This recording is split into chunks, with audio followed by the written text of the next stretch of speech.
Assalamualaikum warahmatullahi wabarakatuh. Perkenalkan, kami dari kelompok 1 ingin mempresentasikan hasil diskusi kami mengenai forecasting atau peramalan. Berikut hasil presentasi kami. Apa itu metode peramalan? Metode peramalan atau forecasting adalah metode yang digunakan untuk melakukan perencanaan secara efektif dan efisien. Metode forecasting biasa digunakan untuk merencanakan kapasitas produksi, budgeting, sampai pengadaan barang dan jasa untuk operasional bisnis. Metode peramalan merupakan cara yang tepat untuk mengatasi anomali permintaan konsumen di musim-musim tertentu. Tanpa forecasting, perusahaan akan sulit berkembang karena kapasitas akan sulit, produksinya tidak pernah sesuai dengan permintaan konsumen di lapangan. Forecasting biasa dikerjakan oleh divisi pemasaran untuk memprediksi jumlah permintaan. Hasil peramalan lalu digunakan perusahaan untuk merencanakan aktivitas produksi atau operasional perusahaan. Data-data metode forecasting digunakan agar produksi saat menjalankan bisnis lebih efektif. Manfaat utama dari forecasting adalah bisa menekan pengeluaran dan menghindari kerugian akibat produksi berlebihan. Kapasitas produksi akan disesuaikan dengan jumlah permintaan dari data forecasting. Dengan begitu, jumlah produk di pasaran tidak berlebih, tidak mempengaruhi harga, dan meminimalisir kerugian akibat barang yang tidak terjual. Tujuan metode peramalan yaitu 1. Untuk mengevaluasi kebijakan perusahaan yang diambil saat ini atau di masa lalu dan melihat pengaruhnya di masa depan. 2. Untuk memperhitungkan estimasi time delay atau penentuan waktu dalam pembuatan keputusan bisnis dan waktu untuk implementasi keputusan bisnis. 3. Untuk dijadikan dasar atau alasan dalam mengambil keputusan atau mengambil rencana. Dengan begitu, rencana bisnis dan keputusan jadi lebih efektif. Manfaat metode peramalan yaitu 1. Prediksi masa depan perusahaan. Data forecasting digunakan untuk memprediksi masa depan bisnis. Metode ini bisa dijadikan untuk memberi gambaran umum tentang arah perusahaan di masa depan. 2. Memenuhi permintaan konsumen. Metode peramalan bermanfaat untuk mengetahui estimasi permintaan konsumen di masa depan dengan acuan data forecasting. Anda bisa memenuhi permintaan barang dari pelanggan dengan jumlah dan waktu yang tepat. 3. Antisipasi perubahan tren pasar. Metode peramalan digunakan untuk menghadapi anomali permintaan di musim tertentu. Dengan forecasting, perusahaan bisa memprediksi kapan saatnya menambah kapasitas produk atau sebaliknya. Berikut akan dilanjutkan oleh Fantri.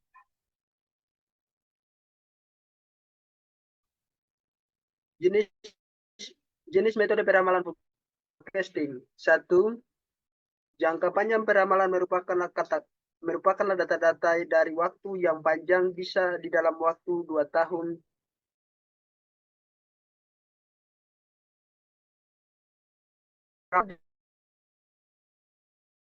Waktu 3 bulan sampai 2 tahun. 3. Jangka pendek peramalan menggunakan data-data dari waktu pendek, yaitu 0 sampai 3 bulan. Next. Fungsi dari tujuan metode forecasting. 1. General bisnis. Peramalan bisnis secara keseluruhan dimulai dengan kondisi ekonomi, politik, sosial, budaya yang bisa untuk mempengaruhi bisnis. 2. Select forecasting. Peramalan jumlah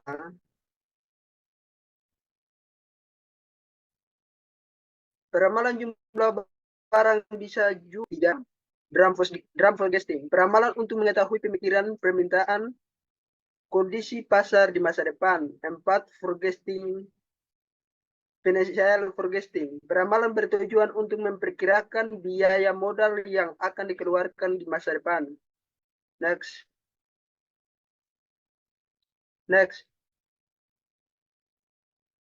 Forecasting berdasarkan persediaan data.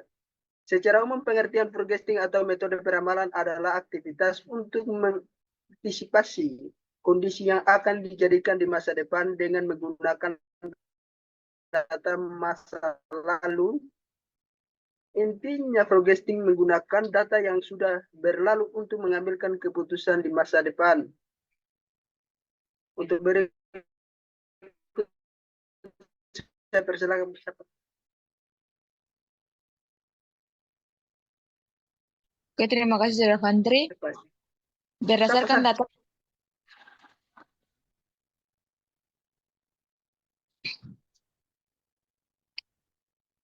Berdasarkan data jenis peramalan atau forecasting adalah metode kualitasi. Jenis peramalan yang digunakan saat perusahaan tidak punya cukup data untuk dianalisis. Hasil peramalan akan lebih subjektif karena hasil bisa berbeda-beda. Jenis peramalan dengan metode kuantitas contohnya adalah analisis ekonomi, research pasar, wawancara atau diskusi. 2. Metode akuntansi. Jenis peramalan yang digunakan saat perusahaan punya banyak data yang cukup, maka hasil forecasting akan lebih akurat karena menggunakan pendekatan data dan angka. Keputusan yang diambil, jumlah lebih efektif, jangka waktu data yang diambil mulai dari 3 bulan atau 2 tahun sebelumnya. Next. Oke, perbedaan perlamaran dan perencanaan. Metode perlamaran, forecasting, dan perencanaan planning sering dianggap sama, padahal kasusnya memiliki pengertian yang berbeda. Palingnya adalah hasil dari forecasting. Proses perencanaan atau planning dilakukan setelah perusahaan melakukan forecasting atau peramalan terlebih dahulu. Data-data yang akan didapat dari metode perlamaran digunakan untuk planning, mulai dari merencanakan anggaran, menentukan kepastian produk, dan menyusun strategi bisnis di masa depan. Dan jenis kesimpulan peramalan adalah analisis untuk memperkirakan apa yang akan terjadi di masa depan. Sedangkan planning adalah hal apa saja yang ingin dicapai dalam proses tertentu. Selanjutnya saya serahkan kepada Saudara Masra.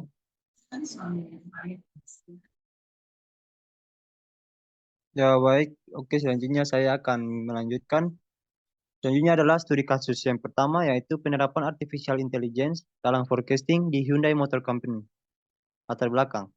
Hyundai Motor Company sebagai salah satu produsen otomotif terbesar di dunia terus berinovasi dalam teknologi untuk meningkatkan efisiensi operasional dan daya saing di pasar global. Dalam menghadapi tantangan seperti volatilitas pasar, perubahan preferensi konsumen, dan perkembangan teknologi, Hyundai telah mengadopsi teknologi artificial intelligence atau AI untuk meningkatkan akurasi dalam forecasting permintaan dan manajemen rantai pasokan. Tantangan yang dihadapi. Yang pertama adalah volatilitas pasar. Permintaan kendaraan dapat berfluktuasi karena faktor ekonomi, perubahan regulasi, dan tren konsumen. Yang kedua, kompleksitas rantai pasokan. Mengelola rantai pasokan global yang kompleks membutuhkan peramalan yang tepat untuk menghindari masalah stok berlebih atau kekurangan. Yang ketiga, teknologi dan inovasi. Perkembangan cepat dalam teknologi otomotif seperti kendaraan listrik atau EV dan fitur otonom mempengaruhi preferensi konsumen. Yang keempat, pandemi COVID-19. Disrupsi dalam rantai pasokan dan perubahan pola konsumsi akibat pandemi membutuhkan adaptasi cepat dalam peramalan permintaan.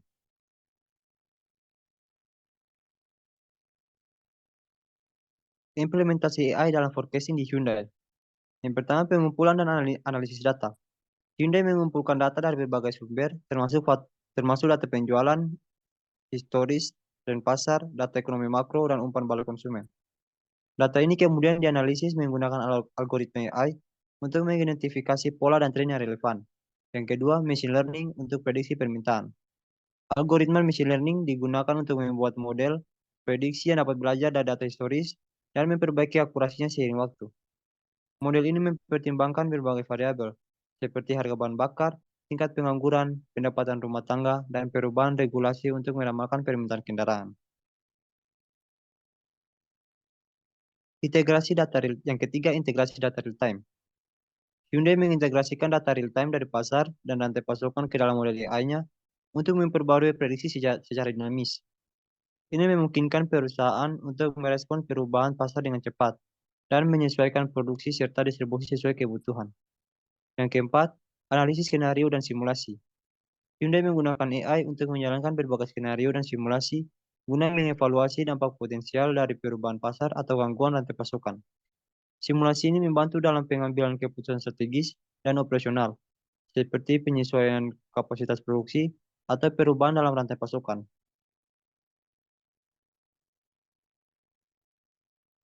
Hasil dan dampak. Yang pertama, akurasi peramalan yang lebih tinggi.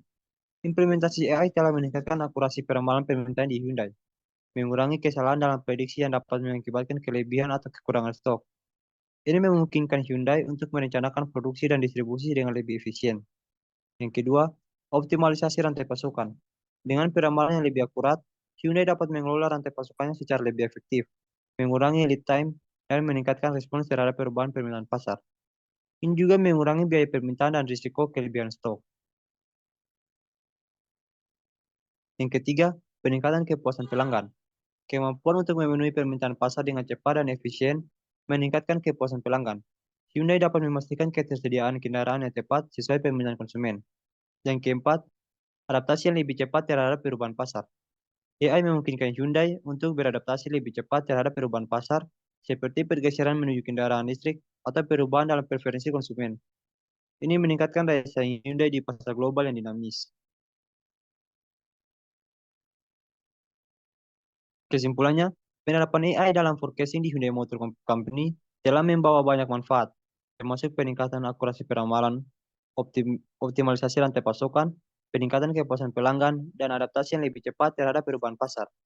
Dengan menggunakan teknologi canggih seperti machine learning dan integrasi data real time, Hyundai mampu menghadapi tantangan dalam industri otomotif global dan mempertahankan posisinya sebagai pemimpin inovasi. Studi kasus ini menunjukkan bagaimana AI dapat digunakan secara efektif dalam peramalan permintaan dan manajemen rantai pasokan untuk mencapai keunggulan kompetitif. Baik, dan untuk studi kasus selanjutnya akan dibawakan oleh Saudari Julia. Terima kasih. Selanjutnya, studi kasus yang kedua ialah penerapan artificial intelligence dalam forecasting pada perusahaan Netflix. Latar belakang, Netflix sebagai salah satu platform streaming terbesar di dunia menghadapi tantangan untuk menyediakan konten yang relevan dan menarik bagi pengguna di seluruh dunia. Untuk mencapai ini, Netflix menggunakan teknologi artificial intelligence atau AI dalam forecasting untuk memprediksi preferensi penonton, mengelola katalog konten, dan mengoptimalkan pengalaman pengguna.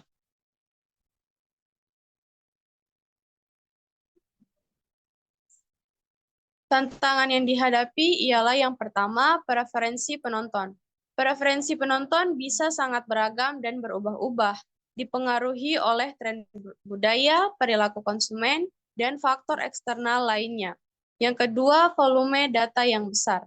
Netflix mengelola dan menganalisis data dari ratusan juta pengguna di berbagai negara, mencakup berbagai gender dan format konten. Yang ketiga, persaingan di industri streaming. Dengan banyaknya platform streaming yang muncul, Netflix perlu mempertahankan dan menarik pelanggan dengan menyediakan konten yang sesuai dengan minat mereka. Yang keempat, manajemen katalog konten. Memastikan katalog konten selalu segar dan relevan, sekaligus mengoptimalkan biaya produksi dan akuisisi konten. Implementasi AI dalam forecasting pada perusahaan Netflix.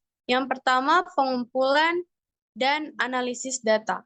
Netflix mengumpulkan data dari berbagai interaksi pengguna, termasuk penayangan video, pencarian, ulasan, dan preferensi profil.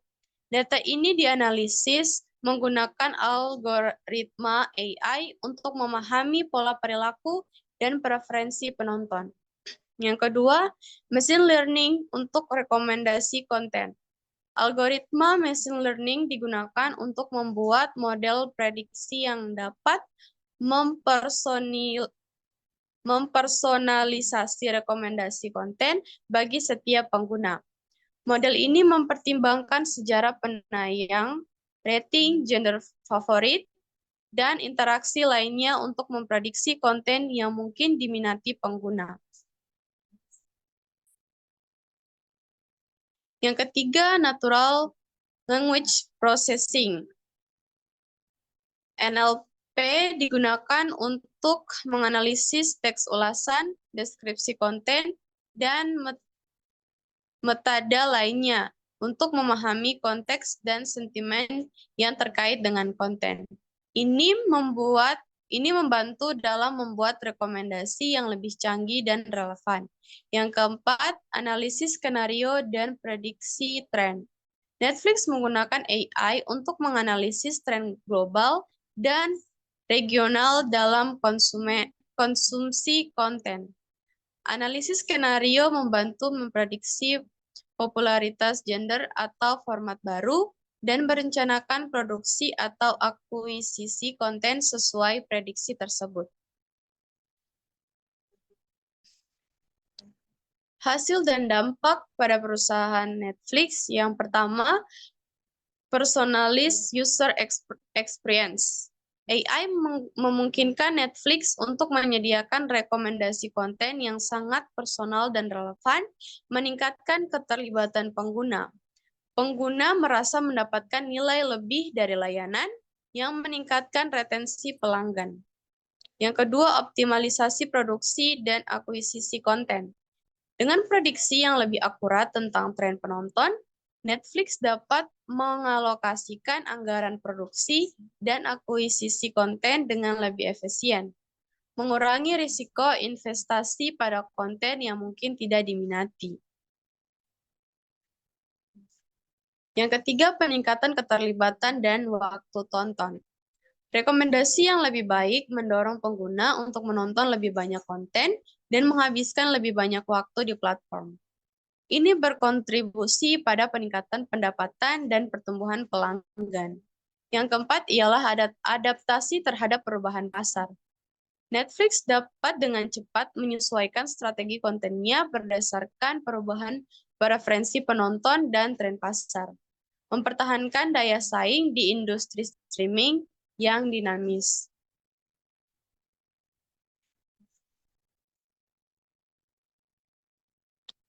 Kesimpulannya ialah penerapan AI dalam forecasting di perusahaan Netflix telah membawa banyak manfaat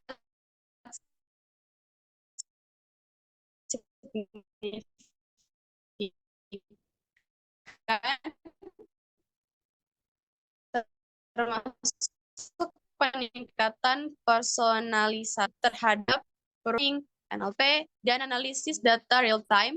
Netflix mampu memahami dan memprediksi preferensi penonton dengan lebih baik, memastikan platform tetap relevan dan menarik bagi jutaan pengguna di seluruh dunia. Studi kasus ini menunjukkan bagaimana AI dapat digunakan secara efektif dalam industri hiburan digital untuk mencapai keunggulan kompetitif dan pertumbuhan berkelanjutan.